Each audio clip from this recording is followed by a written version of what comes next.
Atom को समझने से पहले इसके हिस्टोरिकल बैकग्राउंड को चेक करते हैं।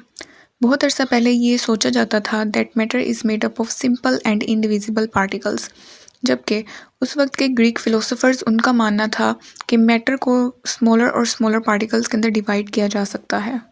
डेमोक्राइटस जिसने इन पार्टिकल्स को नाम दिया एटम्स का, जो कि ड्राइव हुआ है वर्ड एटमोस से, जिसका मतलब है इंडिविजिबल, यानी कि वो फर्दर डिवाइड नहीं हो सकते।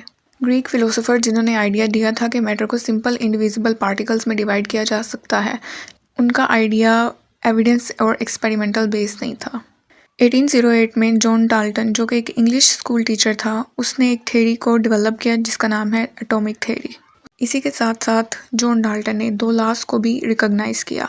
First is the law of conservation of matter and the second is the law of definite proportion. अब आते हैं एटम की डेफिनेशन पे। Atom is the smallest particle of an element which can take part in a chemical reaction, यानी कि atom किसी element का एक स्मॉलेस्ट पार्टिकल है जो कि केमिकल रिएक्शन में टेक पार्ट करता है, हिस्सा लेता है। यानी कि एटम किसी एलिमेंट का स्मॉलेस्ट पार्टिकल है। For example helium, neon, hydrogen, nitrogen, oxygen और ये सब।